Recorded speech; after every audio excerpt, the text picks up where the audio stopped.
Hello everyone and welcome to a new video in my channel. In today's video, I'm going to answer a question that I have been asked a lot lately, which is what apps to use for language learning. As you guys know, I have been learning Spanish for quite some time now, and also I started learning Turkish last month.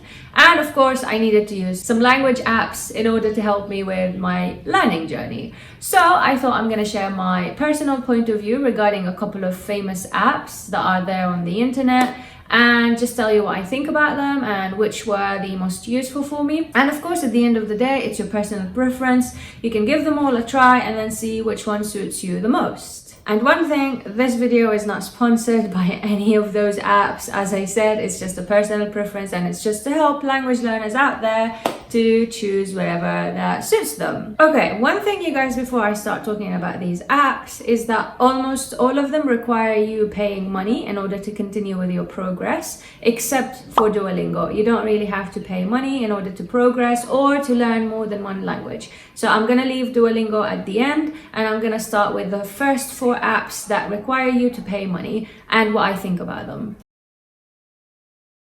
So the first one is Busuu. To be honest, I did not really like it that much because when I started learning Spanish on it, I had a level test and then the level test decided that I am a beginner. And so they only gave me beginners options for courses, and that was not suitable for my level because my level was a bit higher. Also, when I wanted to choose the topic I wanted to learn, because I felt like it suits my level, they did not allow me to open it except if I pay money for the app. And so my experience was not very great with it. A lot of teachers do recommend this app and they think that it's actually a very good one, and also a lot of language learners, so it might suit you. Give it a try, but personally speaking, I did not find it that useful.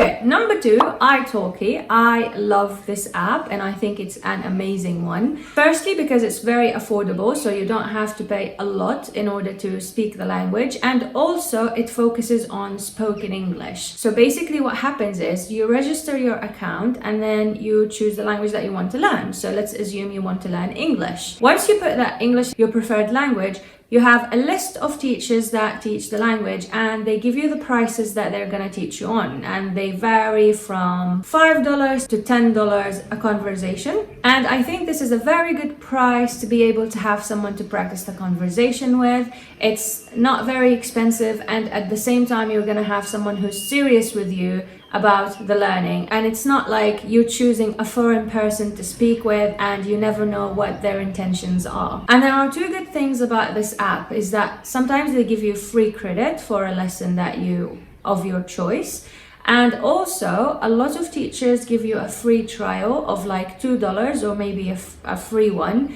where you can test the teacher, see if you like them or you don't like them, and then you can change them later. And I have tried that in Spanish and I highly recommend it. Now the third app is Hellotalk, and again, like any other app, you need to pay money in order to be able to take some courses with them, and like actual structured courses.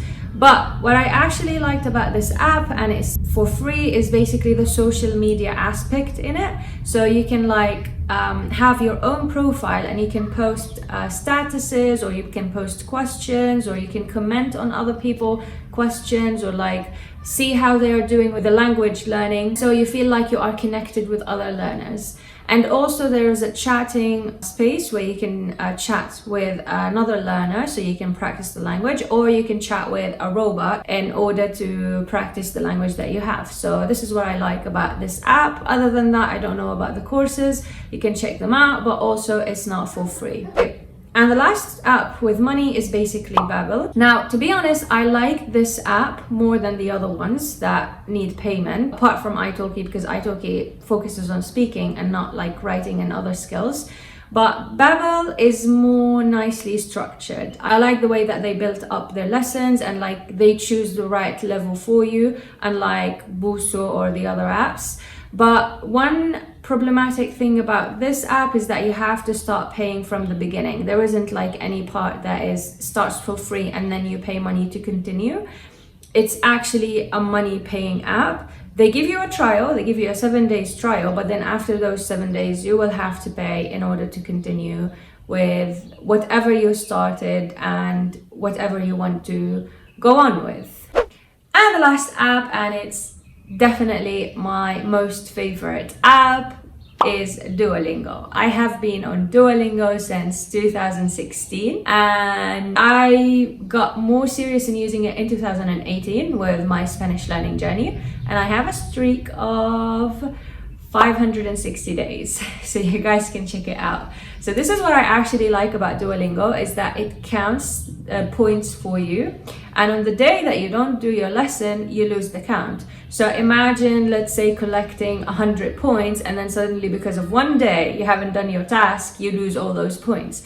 And you guys know me, I'm a person who likes challenges and I don't really like to lose, so that's why this app was perfect for me. Now, one thing about Duolingo is that it repeats the content a lot, especially in the first couple of courses. And for a beginner, this is brilliant because drilling is really good when you first start learning the language.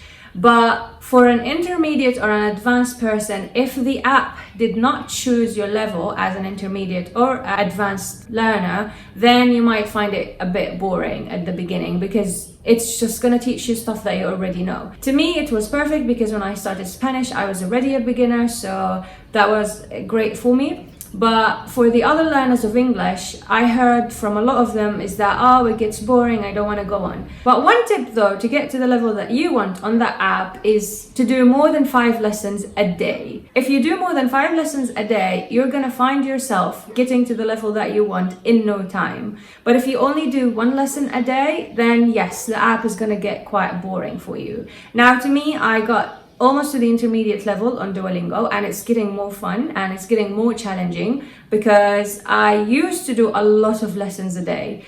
Now I only do 1 lesson because it is getting a bit harder, but of course when you first start and it's easy for you, you get more, like, you feel more excited to do a lot of lessons at the beginning. Also, like, this app has a story section, it also has a podcast section, so like you can practice the skill of reading and the skill of listening. And also their podcasts are quite easy because they speak in both the language that you are learning and also the language, your native language, the language that you choose. Okay, so this is the list, you guys, that I have for you for the day. So basically, from what I said, obviously I like italke and Duolingo the most. As for the other apps, you might find them useful, you might feel happier for using them more than me, I don't know. So you can give them a try and you can tell me in the comments which one you are using already or which one you are planning on using. And that's it for today's video. I hope that you have found it useful and thank you for watching. Goodbye!